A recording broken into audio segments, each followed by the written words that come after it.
ದೇಶದ ಪ್ರಧಾನಿ ಮೋದಿ ಸರ್ಕಾರದ ಸಾಧನೆ, ಸಂಘರ್ಷ, ಸವಾಲು ಸರಣಿಯ 3ನೇ ಪುಸ್ತಕ ವಿಕಾಸ ಪಥ ಪುಸ್ತಕ ಬಿಡುಗಡೆ ಕಾರ್ಯಕ್ರಮ ಬೆಂಗಳೂರಿನ ಸೆಂಚುರಿ ಕ್ಲಬ್ ಮೈಸೂರು ಡೈನಿಂಗ್ ಹಾಲಿನಲ್ಲಿ ನಡೆಯಿತು.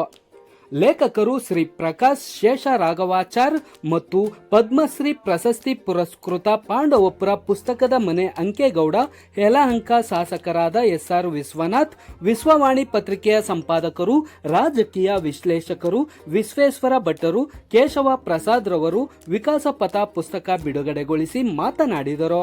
ಈ ಸಂದರ್ಭದಲ್ಲಿ ಮಾಜಿ ವಿಧಾನಸಭೆ ಸದಸ್ಯರಾದ ಅಶ್ವಥ್ ನಾರಾಯಣಗೌಡರು, ಮಂಡ್ಯ ಜಿಲ್ಲೆ ಬಿಜೆಪಿ ಮಾಧ್ಯಮ ವಕ್ತಾರ ಸಿ.ಟಿ. ಮಂಜುನಾಥ್, ಪಾಂಡವಪುರ ಬಿಜೆಪಿ ಮುಖಂಡರಾದ ಎಚ್.ಎನ್. ಮಂಜುನಾಥ್, ಸಾಹಿತಿಗಳು, ವಕ್ತಾರರು ಉಪಸ್ಥಿತಿ ಇದ್ದರು.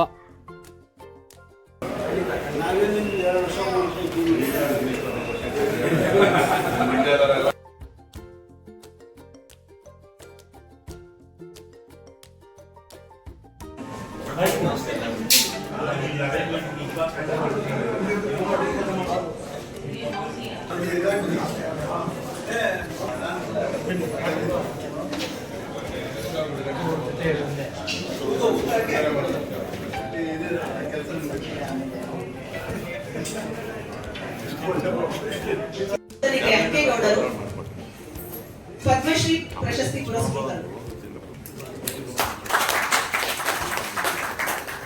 ಇವರ ಬಗ್ಗೆ ಒಂದು ಚಿಕ್ಕ ವಿಶ್ಲೇಷಣೆ. ಪುಸ್ತಕ ಮನೆ ಪದ್ಮಶ್ರೀ ಪುರಸ್ಕೃತರಾದ ಶ್ರೀ ಅಂಕೇಗೌಡರು ಎಂದೇ ಸುಪ್ರಸಿದ್ಧ. 20 ಲಕ್ಷ ಪುಸ್ತಕ ಸಂಗ್ರಹಣೆ, 2500 ಭಗವದ್ಗೀತೆ, 3000 ರಾಮಾಯಣ ಗ್ರಂಥಗಳು, 2000 ಮಹಾಭಾರತ ಗ್ರಂಥಗಳು, 2500 ಸ್ವಾತಂತ್ರ್ಯ ಸಂಗ್ರಾಮದ ಹೋರಾಟದ ಪುಸ್ತಕಗಳು, 2000 ಜ್ಞಾನಪೀಠ ಪುರಸ್ಕೃತರಾದ ಕುವೆಂಪುರವರ ಬಗ್ಗೆ ಪುಸ್ತಕಗಳು, ಅದರ ಗ್ಯಾಲರಿ ಕೂಡ ಇದೆ. ಓದೋದಕ್ಕೂ ಕೂಡ 1000 ಪುಸ್ತಕಗಳನ್ನ ಇಟ್ಟಿದ್ದಾರೆ ಅಲ್ಲೇನೆ. ಡಾಕ್ಟರ್ ರಾಜ್ಕುಮಾರ್ ರವರ ಬಗ್ಗೆ ಗ್ಯಾಲರಿ, ನೊಬೆಲ್ ಪ್ರಶಸ್ತಿ ಮತ್ತು ಜ್ಞಾನಪೀಠ ಪ್ರಶಸ್ತಿಗಳ ಗ್ಯಾಲರಿ, ಭಾರತದ ಸಾಹಿತ್ಯ ಕ್ಷೇತ್ರದಲ್ಲಿ ನೊಬೆಲ್ ಪೀಸ್ ಪ್ರೈಸ್ ತಗೊಂಡಿರುವಂತಹ ಸಮಗ್ರ ಪುಸ್ತಕಗಳು, ವೇದ ಪುರಾಣಗಳು, 20 ಲಕ್ಷ ಪುಸ್ತಕ ಸಂಗ್ರಹಣೆ, ಅರ್ಧ ಗೋಣಿ ಚೀಲದಷ್ಟು ನಾಣ್ಯಗಳು ಮತ್ತು ನೋಟಿನ ಸಂಗ್ರಹಣೆ, ಹಳೆಯ ನೋಟುಗಳು, 10 ರಿಂದ 12 ಯೂನಿವರ್ಸಿಟಿಗಳ ಲೈಬ್ರರಿಗೆ ಆಗುವಷ್ಟು ಪುಸ್ತಕ ಸಂಗ್ರಹಗಳು. ಅಂದ್ರೆ ನಾವು ಯೋಚನೆ ಮಾಡಬಹುದು ಎಷ್ಟು ಲಕ್ಷ ಪುಸ್ತಕಗಳಿದೆ ಅಂತ. ಅಂದ್ರೆ 10 ರಿಂದ 12 ಯೂನಿವರ್ಸಿಟಿಗೆ ಆಗುವಷ್ಟು. ಮೋದಿಜಿಯವರ ಬಗ್ಗೆ 80 ಪುಸ್ತಕಗಳಿದೆ. ಅದು ಓದೋದಕ್ಕೂ ಲಭ್ಯ ಇದೆ. ಒಂದೇ ₹1 ಎಂಟ್ರೆನ್ಸ್ ಫೀಸ್ ಇಲ್ಲ. ಸದಾ ಇವರ ಎಲ್ಲ ಬುಕ್ ರ್ಯಾಕ್ಸ್ ತೆರೆದಿರುತ್ತೆ. ಯಾರು ಬೇಕಾದ್ರೂ ಒಳಗಡೆ ಹೋಗಿ ಓದ್ಕೊಂಡು ವಾಪಸ್ ಹೊರಗಡೆ ಬರ್ಬೋದು. ಇದು ಜ್ಞಾನ ಭಂಡಾರ ಅಂತ ಹೇಳಿದ್ರು ತಪ್ಪಾಗ್ಲಾರ್ದು. ಇವರಿಗೆ ಸ್ವಾಗತವನ್ನು ಕೋರೋಣ. ಎರಡನೇದಾಗಿ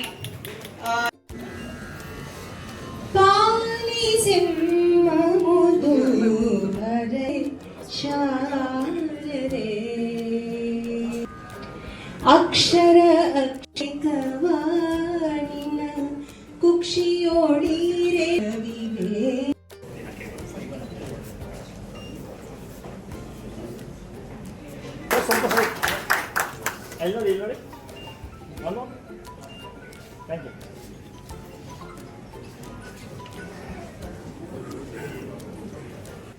ನಮ್ಮ ಕಾರ್ಯಕರ್ತರ ನೆಚ್ಚಿನ ನಾಯಕರು ಎಸ್.ಆರ್. ವಿಶ್ವನಾಥ್ ಅವರಿಗೂ ಕೂಡ ಸ್ವಾಗತವನ್ನು ಕೋರ್ತಾ ಇದ್ದೇನೆ.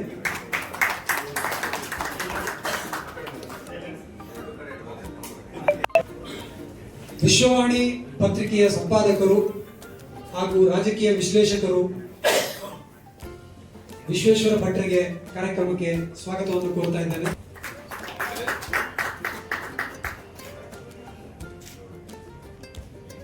ಸದಾ ಹಸನ್ಮುಖಿ ಆಗಿ ನಮ್ಮೆಲ್ಲರಿಗೂ ಚಿರಪರಿಚಿತಿರುವ ಕೇಶವ ಪ್ರಸಾದ್ ಅವರಿಗೆ ಕಾರ್ಯಕ್ರಮಕ್ಕೆ ಸ್ವಾಗತವನ್ನು ಕೋರ್ತಾ ಇದ್ದೇನೆ.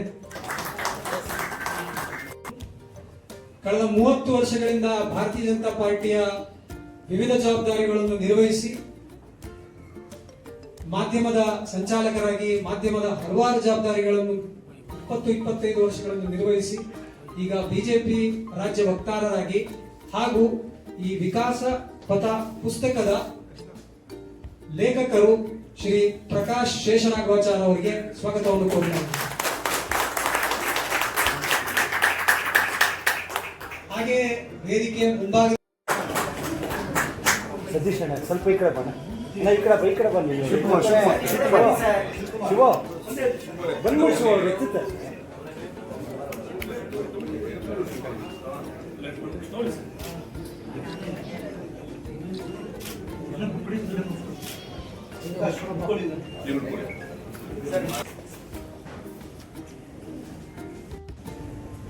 ಈ ಪುಸ್ತಕ ಹೊರಬರಲು ಪ್ರಮುಖ ಕಾರಣರು ಮತ್ತು ಈ ಕಾರ್ಯಕ್ರಮ ಮಾಡಕ್ಕೂ ನನಗೆ ಉತ್ತೇಜನ ಕೊಟ್ಟಂತ ನಮ್ಮ ಹಿರಿಯರು ಆದಂತ ಶ್ರೀ ವಿಶ್ವೇಶ್ವರ ಭಟ್ ಅವರೇ,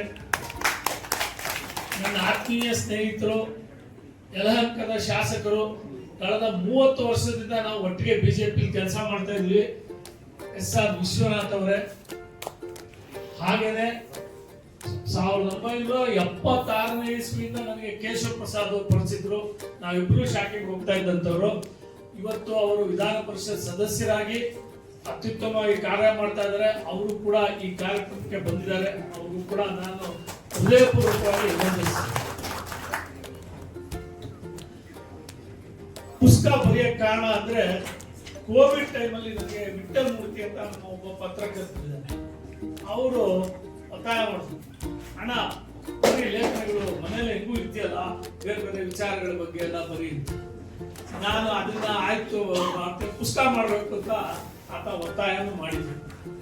ಅವರು ಅವತ್ತೇನೋ ಶುರು ಮಾಡಿದ್ರು. ಆದ್ರೆ ಪುಸ್ತಕ ಬರೆದ ಲೇಖನಕ್ಕೆ ಪ್ರಕಟ ಮಾಡಕ್ಕೊಂದು ವೇದಿಕೆ ಬೇಕಲ್ಲ, ಅದನ್ನ ಒದಗಿಸಿದ್ದು ವಿಶ್ವೇಶ್ವರ ಭಟ್.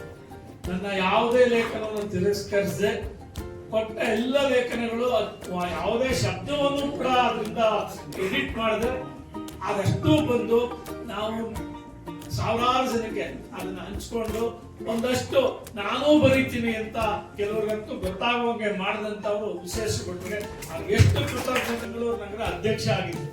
ಆಗ ವಾಜಪೇಯಿ ಅವರು ಪ್ರಧಾನಿಗಳಿದ್ರು, ಅನಂತ್ ಕುಮಾರ್ ಅವರು ಬೆಂಗಳೂರು ಅವತ್ತು ಕೇಂದ್ರ ಸಚಿವರಾಗಿದ್ರು. ಆ ಸಂದರ್ಭದಲ್ಲೂ ಕೂಡ ನಾವೆಲ್ಲ ಯುವ ಮೋರ್ಚಾ ಕಾರ್ಯಕರ್ತರು ನಾವೊಂದು 6 ಪೇಜಿನ ಕಿರು ಹೊತ್ತಿಗೆ ಮಾಡಿದ್ವಿ ವಾಜಪೇಯಿ ಸರ್ಕಾರದ ಸಾಧನೆಗಳು. ಅದನ್ನ ಮನೆ ಮನೆಗೂ ತಲುಪಿಸಿದ್ವಿ. ಅದನ್ನ ಉದ್ಘಾಟನೆ ಮಾಡಿದ್ದು ಅನಂತ್ ಕುಮಾರ್ ಅವರು. ನಮ್ಗೆ ಅದೊಂದು ಹೆಮ್ಮೆಯ ಸಂಗತಿ. ಯುವ ಮೋರ್ಚಾ ಅಧ್ಯಕ್ಷರಾಗಿ ನಮ್ಮೆಲ್ಲ ಯುವ ಮೋರ್ಚಾ ಕಾರ್ಯಕರ್ತರು ಪಾಲ್ಗೊಂಡು ಅದನ್ನ ನಾವು ಮಾಡಿದ್ವಿ. ಅವತ್ತಿಂದ ಈ ಕೆಲಸ ನಾವು ಮಾಡ್ತಾನೆ ಇದ್ದೀವಿ.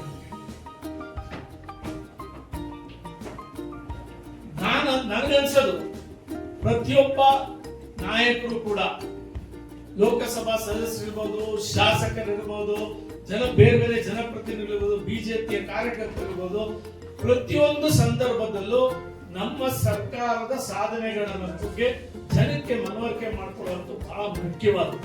ಇವತ್ತಿನ ಈ ಚಾಲೆಂಜಿಂಗ್ ಸಮಯದಲ್ಲಿ, ಇವತ್ತಿನ ಸಾಮಾಜಿಕ ತಾಣದ ಸಂದರ್ಭದಲ್ಲಿ ಅನೇಕ ತಪ್ಪು ಮಾಹಿತಿಗಳೇ ಹೆಚ್ಚು ಹೋಗುವಂತದ್ದು ಕಾಲದಲ್ಲಿ ಬಿಜೆಪಿಯ ನಾಯಕರುಗಳು, ಕಾರ್ಯಕರ್ತರು ಅದಕ್ಕೆ ಪ್ರತಿಯಾಗಿ ಜನಕ್ಕೆ ತಲುಪಿಸುವಂತ ಕೆಲಸ ಮಾಡಬೇಕಾದಂತ ತೀವ್ರ ಅವಶ್ಯಕತೆ ಇದೆ. ಕೆಲವು ಸತಿ ಏನಾಗ್ಬಿಡುತ್ತೆ ಅಂದ್ರೆ ಮೋದಿ ಅವರು ಸಾಧನೆ ಮಾಡ್ಲಿ, ಆ ಮೋದಿ ಅವರ ಸಾಧನೆ ಮೋದಿ ಅವರ ಹೇಳಿ ಅನ್ನುವಂತ ದೃಷ್ಟಿಕೋನ ಬಂದ್ಬಿಡುತ್ತೆ. ನಮಗೂ ಜವಾಬ್ದಾರಿ ಇದೆ.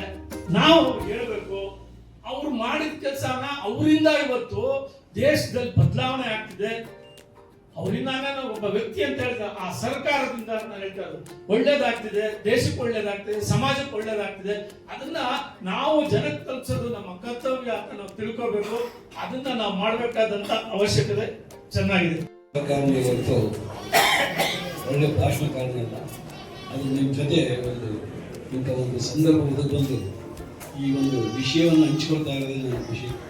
ವೇದಿಕೆ ಮೇಲೆ ಇರ್ತಕ್ಕಂಥ ಎಲ್ಲ ಗೌರವಾನ್ವಿತ ಹಿರಿಯರು, ನನಗೆ ವಿಶ್ವೇಶ್ವರ ಭಟ್ ಕಂಡ್ರೆ ಬಹಳ ಪ್ರೀತಿ ಇದೆ. ಯಾಕಂದರೆ ಬೆಳಿಗ್ಗೆ ಪೇಪರ್, ನೀವು ಎಷ್ಟು ಪೇಪರ್ ನೋಡಿದ್ರು ಅದೊಂದು ಪೇಪರ್ ನೋಡಿದ್ರೆ ನೋಡೋದಾಗಲ್ಲ.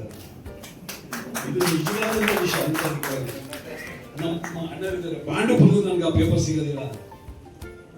ಆ ಮಿಸ್ ಆದ ದಿನ ಮೈಸೂರಿಗೆ ನಾನು ಎತ್ಕೊಬರ್ತೀನಿ ಆ ಬುಕ್ಸ್ಗಳನ್ನ. ಅದು ವಿಶೇಷವಾದಂಥ ಸಂದರ್ಭಗಳಲ್ಲಿ ಎತ್ಕೊಬರ್ತೀನಿ. ನನಗೆ ಈ ಸಂದರ್ಭದಲ್ಲಿ ಹೇಳಲೇಬೇಕು ಅಂತ ಒಬ್ಬರು ಇವರು ಇದಾಗಲ್ಲ, ನನಗೆ ಅದು ಖುಷಿ ಕೊಡ್ತದೆ. ಅವರ ನಡವಳಿಕೆ, ಅವರಿಗೆ ಇರ್ತಕ್ಕಂಥ ಒಂದು ಏನು ಪದಸಂಪತ್ತು ಇದೆಯಲ್ಲ, ಹೆಮ್ಮೆ ಪಡಬೇಕಾದ ಕನ್ನಡಿಗರು, ಕೃಷಿಕರನ್ನ ಸ್ನೇಹಿತರೆ. ಇವತ್ತು ಅಣ್ಣವರು ಒಂದು ಒಳ್ಳೆ ವಿಷಯವನ್ನ ಮುಂದುವರಿಸಿಕೊಂಡು ಇವತ್ತು ಮೋದಿಯರ ಬಗ್ಗೆ ಬಗ್ಗೆ ಒಂದು ಪುಸ್ತಕವನ್ನು ಬಿಡುಗಡೆ ಮಾಡ್ತಾ ಇದ್ರಲ್ಲ, ನಾವು ನೀವೆಲ್ಲ ಖುಷಿ ಪಡಬೇಕಾದ್ರು. ಕಾರಣ ಅಂದ್ರೆ ಬಹುಶಃ ಎಷ್ಟೇ ಒಳ್ಳೆ ವ್ಯಕ್ತಿ ಜಗತ್ತಿನಲ್ಲಿ ಹುಟ್ಕೊಳ್ಳಿ, ಅವ್ರಿಗೆ ವಿರೋಧಿಗಳು ಹುಟ್ಕೊಳ್ತಾರೆ. ಯಾಕೆ ಅಂತ ಒಳ್ಳೆದನ್ನ ಸರಿ, ಕೆಟ್ಟದನ್ನ ತಪ್ಪು ಅಂತ ಹೇಳುವಷ್ಟು ಅಷ್ಟೇ ನಮ್ಮಲ್ಲಿ ಯಾರು ನಮ್ಮಲ್ಲಿ ಇರಲ್ಲ. ನಾವೇನ್ ಮಾಡೋಣ? ಯಾಕೆ ಬಿಜೆಪಿ ಆಗ್ಲಿ ತಪ್ಪು ಅಂತ ಹೇಳೋಣ, ಒಳ್ಳೆದಾರು ಒಪ್ಕೋಬೇಕಲ್ವಾ? ಅಲ್ಲ ಸರ್, ನಾವು ಕಣ್ಣಿಂದ ನೋಡ್ತಾ ಇರೋದು ಮೈಸೂರು ಬೆಂಗಳೂರು ಹೆದ್ದಾರಿ ಒಂದು ವಾರದಲ್ಲಿ ಕನಿಷ್ಠ ಅಂದ್ರೆ ಒಂದು 10-15 ಆಕ್ಸಿಡೆಂಟ್ ಆಗೋದು. ಆ ರಸ್ತೆಯಲ್ಲಿ ಮಧ್ಯ ಬೆಂಗಳೂರು ಆಯ್ದು ನಾವು ಕೊನೆಯಿಂದ ತಲುಪೋದ್ರೊಳಗೆ ಸಾಗಬೇಕಾಗ್ತಿತ್ತು. ಅಂತ ಮೈಸೂರು ಬೆಂಗಳೂರು ಹೋಗೋರಿಗೆ 1.5 ಗಂಟೆ ಒಳಗೆ ಮೈಸೂರು ತಲುಪತಕ್ಕಂಥ ವ್ಯವಸ್ಥೆ ಆಯ್ತಲ್ಲ, ಅದು ನಮ್ಗೆ ಅದು ನೀವು ಲೈಟ್ ತಗೋಬೇಡಿ. ಎಷ್ಟು ಕಷ್ಟ ಇತ್ತು ಅಂತ ನಾವು ಅನುಭವಿಸ್ತಾ ಇದ್ವಿ. ನನಗೆ 78 ವರ್ಷ, ನಮ್ಗೆ ಕಣ್ಣಲ್ಲಿ ನೀರು ಬರೋದು. ಒಬ್ಬರನ್ನ ಒಳ್ಳೆಯವ್ರನ್ನ ಕೆಟ್ಟವ್ರನ್ನ ಅವ್ರ ಗಮನಕ್ಕೆ ತರೋಣ. ಎರಡನೇದಾಗಿ ಸ್ನೇಹಿತರೆ, ಕೋವಿಡ್ ಬಂದಾಗ 145 ಕೋಟಿ ಜನಗಳನ್ನ ತಡೆದ್ರಲ್ಲಿ ಏನು ಈಗ ಅರ್ಥ ಆಗುತ್ತ? ಅಷ್ಟು ತಟ್ಟೆಗಳಲ್ಲಿ ಒಬ್ಬರಿಗೂ ಹಸಿವಿಲ್ದಂಗ ಇದು ಮಾಡಿದ್ರು. ಆ ಕೋವಿಡ್ ಔಷಧಿ ಕೊಟ್ಟು ಎಲ್ಲರೂ ರಕ್ಷಣೆ ಮಾಡಿದ್ರು. ಇದು ಸಣ್ಣ ವಿಷಯ ನಿಮ್ಗಾಗೋದು ನನ್ಗನ್ಸಲ್ಲ. ಇಡೀ ಪ್ರಪಂಚಕ್ಕೆ ಯಾರು ಬಡ ದೇಶ ಇದ್ದೋ, ನಾವು ಇಷ್ಟೊಂದು ಅಂತ ಶ್ರೀಮಂತ ದೇಶ ಅಲ್ಲ, ಅವ್ರನ್ನೆಲ್ಲ ಸಾಲ್ವ್ ಮಾಡಿ ಅವ್ರಿಗೆಲ್ಲ ಕೋವಿಡ್ ಔಷಧಿ ಕೊಟ್ಟು ಉಳಿಸ್ಕೊಂಡ್ರಲ್ಲ, ಇದು ತಪ್ಪ. ಇವನ್ನೆಲ್ಲ ನಾವು ಗಮನಿಸಬೇಕು. 1-2 ಸ್ನೇಹಿತರೆ, ಇಷ್ಟು ನೀವು ತಗೊಳ್ಳಿ. ಒಬ್ಬ ರಾಜಕಾರಣಿ ಅವರು ಇಡೀ ಭಾರತದಲ್ಲಿ ಆಗಲಿ ಹೊರಗಡೆ ದೇಶಗಳಲ್ಲಿ ಆಗಲಿ ಅಷ್ಟು ಜನಸಂಖ್ಯೆಯ ಮಾಡಿ ಮೇಲೆ ತಗೊಳ್ಳಿ, ನೆಲದಲ್ಲಿ ತಗೊಳ್ಳಿ, ಎಲ್ಲದರಲ್ಲಿ ಒಂದು ಸಹಸ್ರ ಕಾಲ ಹಾಕಿದ್ರು ಅಲ್ಲಿ ಕೆಳಗೆ ಬೆಳೆದಷ್ಟು ಜನಸಂಖ್ಯೆ ಸೇರಿ ಅಷ್ಟೊಂದು ಜನಪ್ರಿಯತೆ ಗಳಿಸಿದ್ರಲ್ಲ, ಅವರು ಒಂದು ನಾಯಕ ಅಂತ ನಾವು ಹೇಳಬಾರ್ದು. ಇಡೀ ಪ್ರಪಂಚದಲ್ಲಿ ಸುಮಾರು 35-40 ಅತ್ಯುನ್ನತ ರಾಷ್ಟ್ರಗಳು ತಮ್ಮ ರಾಷ್ಟ್ರೀಯ ಪ್ರಶಸ್ತಿಯನ್ನು ಕೊಟ್ಟಿದ್ದಾರೆ. ಅವ್ರಿಗೆ ರುಚಿ ಬಂದು ಕೊಟ್ರ? ಇವೆಲ್ಲ ನಾವು ಯೋಚನೆ ಮಾಡಬೇಕಾದ್ರು. ನಾವೊಬ್ಬ ಜನನಾಯಕರನ್ನು ಚೆನ್ನಾಗಿರೋನು ಇದ್ದಾಗ ಆ ಜನನಾಯಕನ ನಾವು ಉಳಿಸ್ಕೊಳ್ಳಕ್ಕೆ ಇಂಥದ್ದು ಕೊಟ್ಟಿದಾರಲ್ಲ ದೇವರೇ, ನಾವು ಅದನ್ನ ಉಳಿಸ್ಕೊಳ್ಳೋಣ ಅಂತ ನಾನು ಅದನ್ನ ಎಲ್ಲರಿಗೂ ಹೇಳಕ್ ಹೋಗಲ್ಲ. ತಪ್ಪಿರೋದ ತಪ್ಪು ಹೇಳ್ತೀನಿ. ಅದು ಬಿಜೆಪಿ ಆಗಲಿ, ಯಾರಾಗಲಿ, ಯಾವ ಪಕ್ಷ ಆಗಲಿ, ಸರಿ ಇರೋದು ತಪ್ಪಾಗಿ ನಾವು ಅರ್ಥೈಸ್ಕೊಳ್ತಕ್ಕಂಥದ್ದು ನಮ್ಮ ಮೂರ್ಖತನ ಸ್ನೇಹಿತರೆ. ಹೀಗೆ ನಿಮ್ಗೆ ಹೇಳ್ಕೊ ಹೋಗ್ತಾ ಇದ್ರೆ 1-2 ನಿಮ್ಗೆ ಒಂದು ಯೋಗ, ನಮ್ಗೆ ಯೋಗ ಅನ್ನೋದು ಸುಮ್ಮನೆ ಮಕ್ಕಳಾಗ್ತಂಗೆ ಆಡ್ತಾ ಇದ್ರು. ಇಡೀ ಪ್ರಪಂಚದಲ್ಲಿ ಇವತ್ತು ಯೋಗಕ್ಕೆ ಎಲ್ಲ ಸಾತ್ಬಿದ್ದವ್ರೆ. ನಾನು ಆ ಕಾಲದಲ್ಲಿ ಯೋಗಕ್ಕೆ ಇದು ಮಾಡಿದೆ. ಇವತ್ತು ನಾನು 78 ವರ್ಷ ಆ ದಾರಿ ಸಾಕ್ತಾ ಇದ್ದೀನಿ. ಹೇಗಿದ್ದೀನಿ ನೋಡಿ. ಅದು ಯೋಗದ ಮಹತ್ವ. ಇಂಥವನ್ನೆಲ್ಲ ಹುಡುಕಿ ತಡುಕಿ ಇದನ್ನ ಜಗತ್ತಿಗೆ ಕೊಡೋದು ತಪ್ಪು ಅಂತಂದ್ರೆ ಇದಕ್ಕೆ ನಮಗೇನು ಉತ್ತರ ಹೇಳಕ್ಕಾಗಲ್ಲ ಸ್ನೇಹಿತರೆ. ಇಂಥ ಒಂದು ಮಹಾನ್ ಕಾರ್ಯವನ್ನ ಅಕ್ಷರ ರೂಪದಲ್ಲಿ ಜನಗಳಿಗೆ ಕೊಡ್ತಾ ಇದ್ರಲ್ಲ ನಮ್ಮ ಸ್ನೇಹಿತರಾದಂಥ ಪ್ರಕಾಶ್ ಅವರು.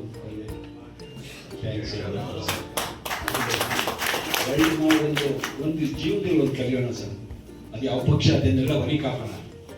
ಒಳ್ಳೇದು ಮಾಡಿದಾಗ ಒಳ್ಳೇದು ಅಂತ ಹೇಳೋಣ, ಒಳ್ಳೆ ಲೀಡರ್ನ ಒಳ್ಳೆ ಲೀಡರ್ ಅಂತ ಹೇಳೋಣ. ತಪ್ಪು ಮಾಡಿದಾಗ ಪ್ರತಿಭಟಿಸೋಣ. ಯಾರಾದ್ರೇನು ನಮ್ಗೆ ಒಳ್ಳೇದು ಬೇಕು. ಯಾವ ಜಗತ್ತಿನ ಯಾವ ಮೂಲೆಯಿಂದ ಅದು ಒಳ್ಳೇದು ಬರಬೇಕು ಬಂದಾಗ ನಾವು ಅದಕ್ಕೆ ಯಾಕೆ ಇದು ಮಾಡಬೇಕು? ಈಗ ನಿಮ್ಗೆ ಹೇಳ್ಕೊ ಹೋಯ್ತಾ ಇದ್ರು 1-2 ಸ್ನೇಹಿತರೆ. ಪದ ಆಗ್ಬೇಕು. ಆ ಪದ ಆಗದೆ ಹೋದ್ರೆ ನೋಡಿ, ಒಂದು ಕಾಲದಲ್ಲಿ ನಾವು ಸಂತ ಪಡಬೇಕಾಗುತ್ತೆ. ಏನು ಶಾಂತಿಯಿಂದ ಸುಭಿಕ್ಷವಾಗಿದ್ದಂತ ನಮ್ಮ ನಾಡುಗಳು ಇವತ್ತು ಏನಾಗಿವೆ, ಇದು ಅಶಾಂತಿಯಿಂದ ಮುಳುಗಿ ಸೋಲ್ತಾ ಇದೆ. ತಪ್ಪು ಮಾಡದೇ ಇರೋರು ಅದನ್ನು ಅನುಭವಿಸ್ತಾ ಇದ್ದಾರೆ.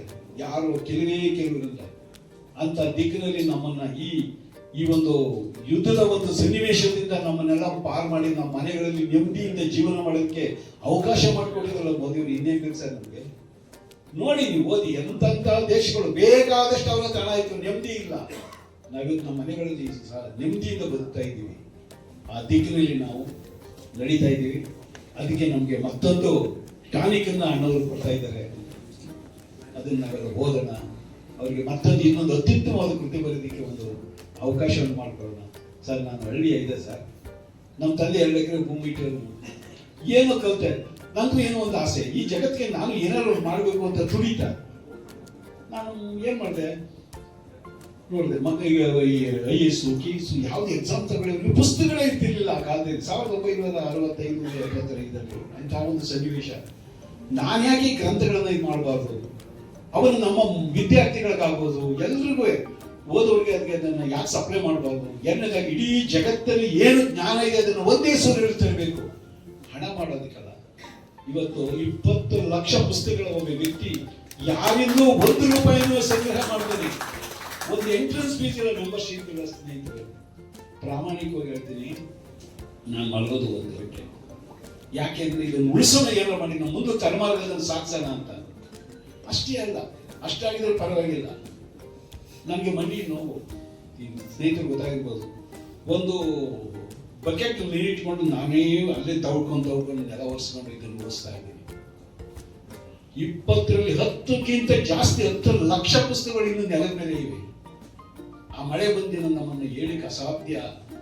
ಅದು ಯಾವ ತಾಯಿಯನ್ನು ಅನಿಸಿಕೊಂಡು ಬೈಕೊಂಡು ಏನು ಮಾಡಿಕೊಂಡು ನೀವು ಮಾಡ್ಕೊಳ್ಳೋದಕ್ಕೆ ನಾವು ಅನುಭವಿಸ್ಬೇಕು ಅಂತ ನನ್ನ ಜೊತೆ ಸೇರಿಕೊಂಡು ಬಂದಂತ ನಿಮ್ಮಂತ ನಮ್ಮ ಯಾವುದೋ ಪುಣ್ಯ ಸರ್. ನಾವು ನೀವು ಒಂದ್ ಕಡೆ ಆ ಜಾಗಕ್ಕೆ ಬಂದಾಗ ನನ್ಗೆ ಹಂಗೆ ಅನಿಸ್ತದೆ, ಎಲ್ಲಿಂದೋ ಬಂದ ಹುಡುಗ ನನಗೆ, ಅಯ್ಯೋ ಈ ಸ್ನೇಹಿತರು ಬಂದವರು ಅಂತ. ಅವ್ರಿಗೆಲ್ಲ ಏನು ನಮ್ಮನೆ ನೀರಿಲ್ಲಿ ಕೊಟ್ಟು ಅವ್ರ ನನ್ನ ಜೊತೆ ನಿಂತಿದ್ದಾರೆ. ನಾವು ನೀವೆಲ್ಲ ಸೇರಿ ಉಳಿಸ್ಕೊಳ್ಳೋಣ. ಒಂದು ಹೇಳ್ತೀನಿ, ಇದು ದೊಡ್ಡವರಿಗೆ ನನಗೆ ನನ್ನ ಭಾಷೆಗೆ ಹೇಳ್ತೀನಿ, ಯಾವುದೋ ಒಂದು ಕಾಲ ಇತ್ತು, ಬರೀ ತೋಳು ಬರದ ಮೇಲೆ ಈ ಜಗತ್ ನಡೀತಿತ್ತು. ಒಬ್ಬ ರಾಜ ಇನ್ನೊಬ್ಬ ರಾಜನ ಬಲಹೀನನ್ನ ಆಗಿ ಆ ರಾಜ್ಯನ ಆಕ್ರಮಿಸ್ಕೊತಿದ್ದ. ಹೊರಟೈತ ಕಾಲ. ಹಣ ಬಲ ಅಂತ ಬಂತು. ಒಬ್ಬ ಶ್ರೀಮಂತ ಮುಂದೆ ಹೋದ್ರೆ ಹಿಂದೆ ಸಾವಿರಾರು ಜನ ಗುಲಾಮರಂಗೆ ಅವ್ರ ಹಿಂದೆ ಓಡ್ತಿದ್ರು. ಇವತ್ತು ಜ್ಞಾನ ಬಲ ಬಂದಿದೆ, ನೆನ್ಪಿಟ್ಕೊಳ್ಳಿ. ನಿಮ್ಮ ಮಕ್ಕಳುಗಳನ್ನ ಓದಿಸಿ. ನಮ್ಮ ಬಡವರು ಮಧ್ಯಮ ವರ್ಗದ ಜನಗಳಿಗೆ ಒಂದಿರೋ ಒಂದು ಅಸ್ತ್ರ ಅಂದ್ರೆ ಅದು ವಿದ್ಯೆ. ಅದನ್ನು ತಪ್ಪುದೇನೆ ಕೊಡಿ. ನಿಮ್ಮ ಟಿವಿ ಈ ಮೊಬೈಲ್ ಅನ್ನು ಮೂಲೆಗೆ ಹಾಕಿ ಮಕ್ಕಳ ಹತ್ರ ಕುಂತ್ಕೊಳ್ಳಿ. 5 ವರ್ಷ ಮಕ್ಕಳುಗಳಿಗೆ ನೀವು 4 ಗಂಟೆಯಿಂದ 8 ಗಂಟೆ ಗಂಟ ಓದಿಸಿ. IAS, KS ಯಾವುದೇ ಕಾಂಪಿಟೇಟಿವ್ ಎಕ್ಸಾಮ್ ಆಗಲಿ ನಿಮ್ಮ ಮನೆ ಅಂಗಳದಲ್ಲಿ ಇರ್ತದೆ. ಆದರೆ ಪ್ರಾಮಾಣಿಕವಾಗಿ ಓದ್ಬೇಕು. ಅವನು ಆ ಕಡೆ ದಿಕ್ಕಿನಿಂದ ಎಲ್ಲ ಹೇಳ್ಕೋಣ. ನಾವು ಒಂದು ಹೊಸ ಸಾಮ್ರಾಜ್ಯವನ್ನ ಕಟ್ಟೋಣ. ನಮ್ಮ ಗಾಂಧೀಜಿ ರಾಮರಾಜ್ಯ ಅಂತಿದ್ರು. ಅಂತ ಒಂದು ರಾಮರಾಜ್ಯ ನಾವೆಲ್ಲ ಸೇರಿ ಕಟ್ಟೋಣ. ಈ ದ್ವೇಷ, ಅಸೂಯೆ ಎಲ್ಲ ತಿರಾಗ್ಲಿಟ್ಟು ನಾವು ನೀವು ಸೇರಲು ಮಾಡೋಣ. ಯಾವುದು ಒಳ್ಳೇದು ಅದಕ್ಕೆ ಬೆಂಬಲ ಕೊಡೋಣ. ಇವತ್ತು ಆ ದಿಕ್ಕಿನಿಂದ ನಡೀತಾ ಇದೆ. ನಿಮ್ಮೆಲ್ಲರಿಗೂ ವಂದಿಸಿ ಅಕ್ಷರ ಲೋಕಕ್ಕೆ ಸಮರ್ಪಿಸಿದಂತ ಸನ್ಮಾನ್ಯ ಪ್ರಕಾಶ್ ಶೇಷರಾಘವಾಚಾರ್ಯ ಅವರನ್ನ ನಿಮ್ಮೆಲ್ಲರ ಪರವಾಗಿ ಹಾಗೂ ವೈಯಕ್ತಿಕವಾಗಿ ಹೃತ್ಪೂರ್ವಕವಾಗಿ ಅಭಿನಂದಿಸಲಿಕ್ಕೆ ಇಷ್ಟಪಡ್ತೇನೆ.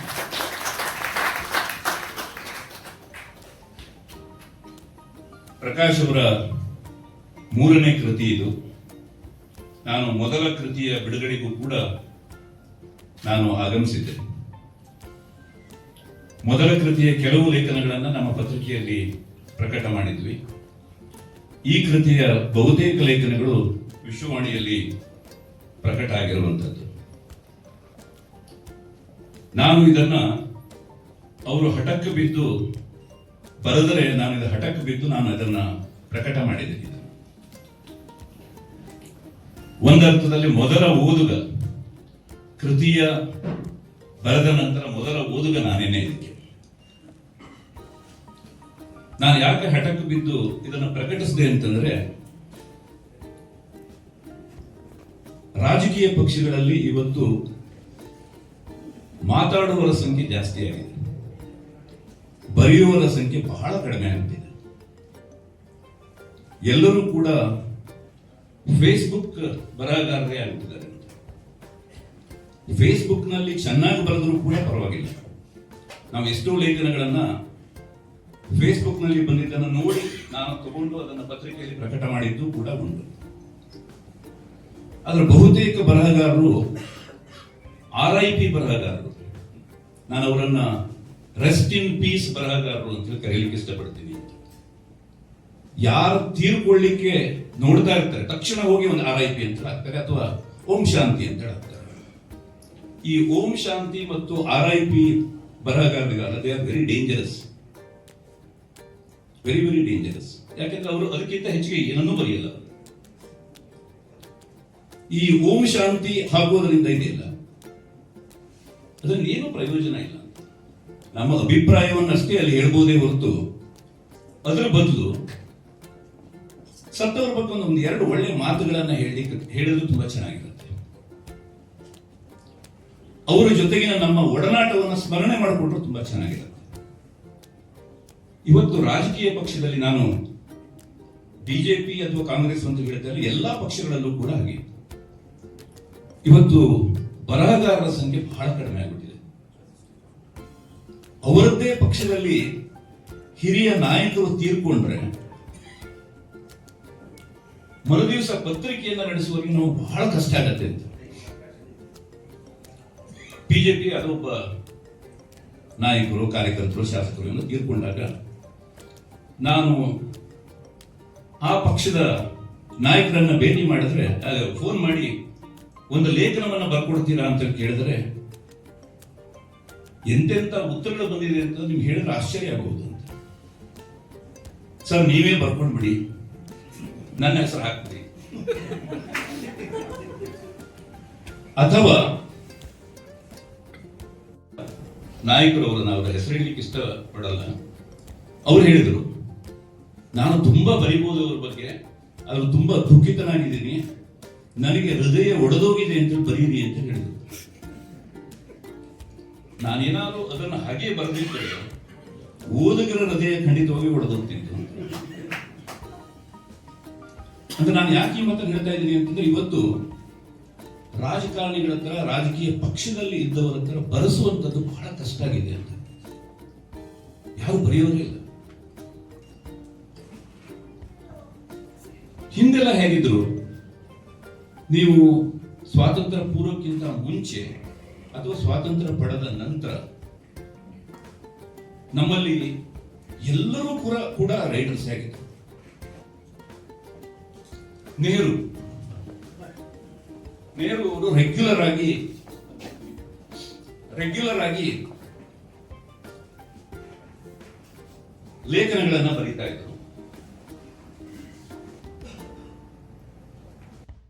ನರೇಂದ್ರ ಮೋದಿಜಿಯವರ ಸಾಧನೆಗಳನ್ನು ಕುರಿತು 3ನೇ ಪುಸ್ತಕವನ್ನ ಅಧಿಕೃತವಾಗಿ ಬಿಡುಗಡೆ ಮಾಡಿರ್ತಕ್ಕಂಥ ಈ ಕಾರ್ಯಕ್ರಮದ ರೂವಾರಿಗಳು, ಲೇಖಕರು, ಸ್ನೇಹಿತರು ಆದಂಥ ಪ್ರಕಾಶ್ ಶೇಷ ರಾಘವಾಚಾರ್ಯ ಅವರೇ, ಕರ್ನಾಟಕದ ನಳಂದ ತಕ್ಷಶಿಲಾವನ್ನಾಗಿ ಮಾಡಿರ್ತಕ್ಕಂಥ ಪದ್ಮಶ್ರೀ ಪ್ರಶಸ್ತಿ ವಿಜೇತರಾದಂಥ ಅಂಕೇಗೌಡ್ರೆ. ಯಾಕಂದ್ರೆ 20 ಲಕ್ಷ ಪುಸ್ತಕವನ್ನು ಸಂಗ್ರಹ ಮಾಡೋದು ಅಷ್ಟು ಸುಲಭ ಅಲ್ಲ. ಬಹುಶಃ ಚರಿತ್ರೆ ನೋಡ್ತೀವಿ, ತಕ್ಷಶಿಲಾ ನಳಂದದಲ್ಲಿತ್ತು, ಅದು ಬೆಂಕಿ ಇಟ್ಟು ಸುಟ್ಟೋಯ್ತು ಅಂತೇಳಿ. ಈಗ ಮಳೆ ಬಂದು ತೊಯ್ದಿದೆ, ಮನೆ ಪಿಟಿಷನ್ ಕಮಿಟಿಯಲ್ಲಿ ಬಂತು ಜಾಗ ಕೊಡಬೇಕು ಅಂತೇಳಿ, ಅದನ್ನು ಕೊಡಬೇಕು ಅಂತೇಳಿ ನಾವು ರೆಕಮೆಂಡ್ ಮಾಡಿದ್ವಿ. ನೀವು ಇಡೀ ಕಮಿಟಿಯವರು ಸರ್ಕಾರಿ ಜಾಗವನ್ನು ಗ್ರಂಥಾಲಯ ಕೊಡೋದಕ್ಕೆ ಕೊಡಬೇಕು ಅಂತೇಳಿ ಸರ್ಕಾರಕ್ಕೆ ಪಿಟಿಷನ್ ಕಮಿಟಿಯಲ್ಲಿ ರೆಕಮೆಂಡ್ ಮಾಡಿದ್ವಿ. ಮತ್ತವರು ನನಗೆ ಬಹಳ